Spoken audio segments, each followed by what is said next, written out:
For today's vlog ay balikan natin ang Bantilan Bridge. Ito yung tulay na nagdudugsong sa lalawigan ng Batangas at lalawigan ng Quezon na ibinagsak ng bagyo nung nakaraang 2 taon na nakakalipas. Kaya halina kayo mga kapanalig, balikan natin ang Bantilan Bridge. Ngayong araw ay pupuntahan natin at alamin natin kung possible na ba talaga itong bridge na ito.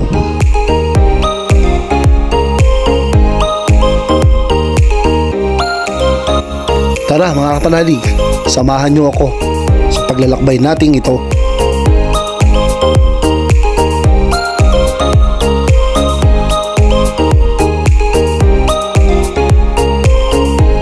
Good morning mga kapanalig.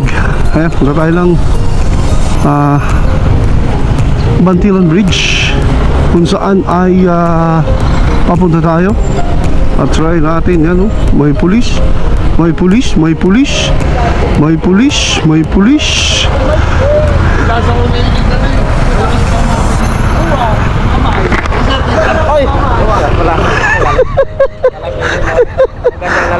Pupunta ako ng Candelaria. Checks ka lang. Hindi, magbablog tayo doon sa Bantilan Bridge. Dadaan na raw. Oo nga, nag-post. Ay, aking titingnan ngayon. Sa Lucena, malapit-lapit na. Mga light vehicle naman, hindi sabihin ito pa din. Malamang mga 4 wheels kasama na. Sama. Titingnan ko nga ngayon. Ano, mga Ibablog ko. Palilipad ako ng drone. Ingat ko pa siya. Oh, wow. Ha? Sige lang. Ingat. Sige, okay. Okay. Oh.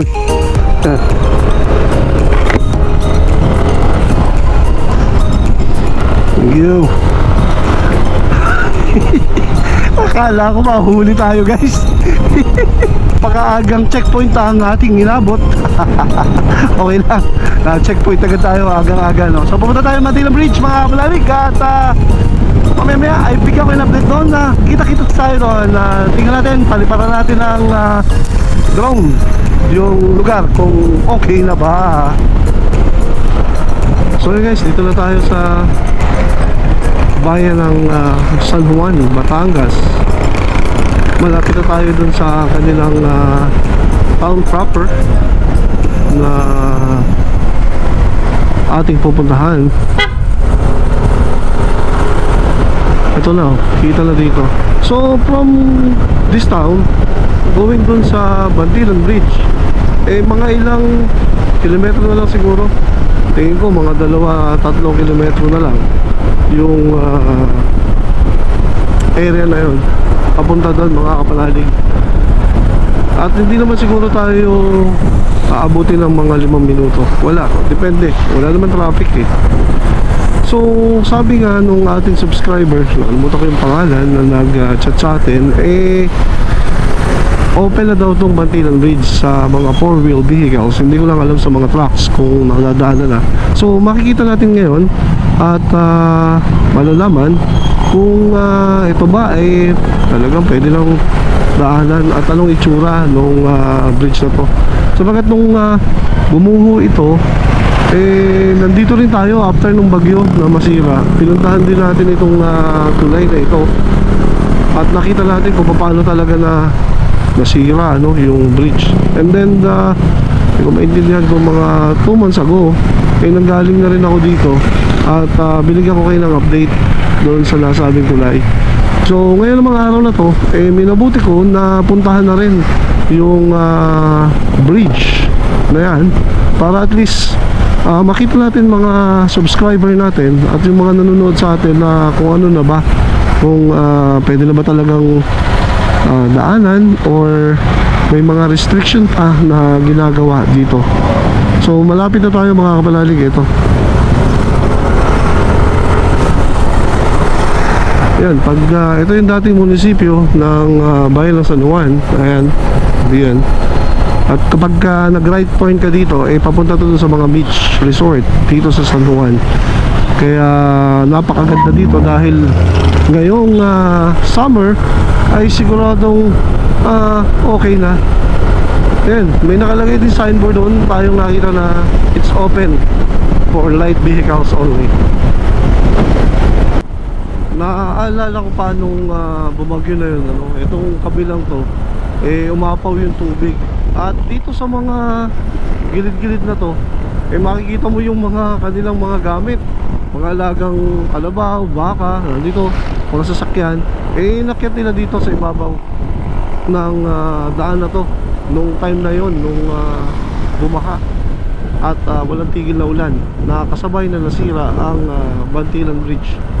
So ito guys, lapit na tayo, konting takbo na lang, siguro mga 1 kilometro nandun na tayo, mga 1 kilometer na lang nandun na tayo.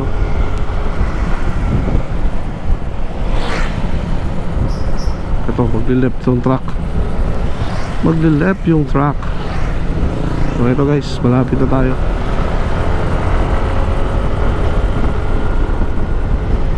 Ayan o.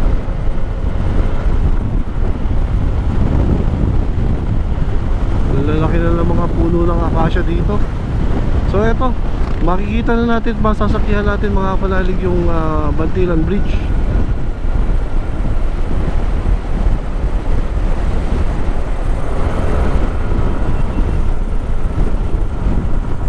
So kita na dito. Ayun. Kasi nung huli naman tayong pumunta nga dito, talagang kwan pa to, sira. Tapos nung huli, nung padalawa, nung binalikan natin to, malapit na kasi madaanan. So ngayon, eto, totally passable na nga to ngayon mga kapanalig. Ayan o, nakakalusot na, kita na yung mga sasakyan o. Ayan o, pinaakit na nila. So nakakalusot na nga po. Doon po sa makakapanood ng ating video, ginagawa pa ang Bantilan Bridge pero passable na sa light vehicles. So pag ang mga gamit natin sa sasakyan ay 4 na gulong na light vehicles, ayan o, nadadaanan na tong kalang side. Kabila pa lang ba? Oo, kabila pa lang. Ayan.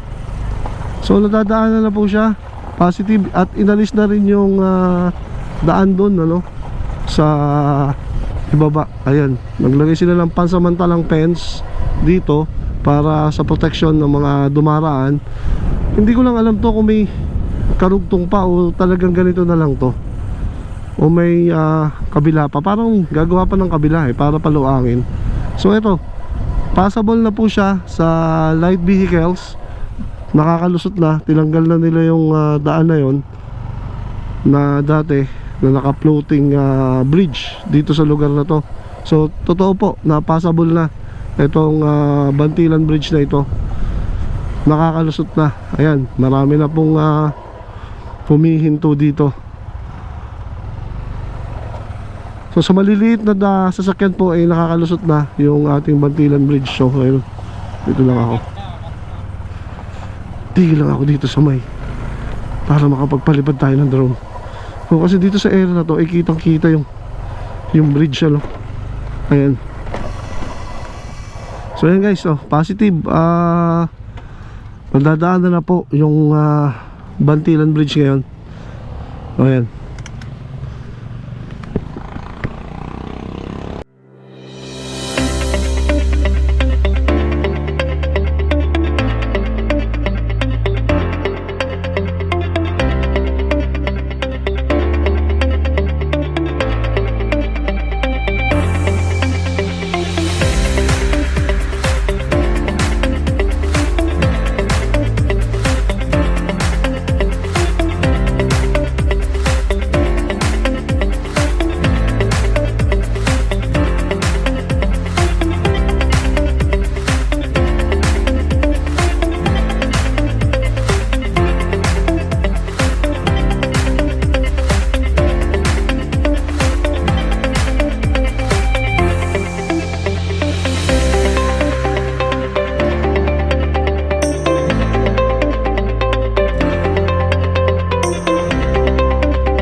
So yun guys, positive na pwede nang daanan yung Bantilan Bridge sa lahat ng vehicles na light vehicles, ano? Di pa pwede yung mga truck dito. At one way pa lang kasi may nagta-traffic para hindi buhol-buhol, ano. So ito, inaayos pa nila. So pinilit na lang nilang mapadaanan to kasi medyo matagal na rin nga namang ginagawa. Almost magdadalawang taon ba o mahigit na 1 taon at kalahati bago natapos uli ito, o 2 taon itong bridge na to na ginagawa nila.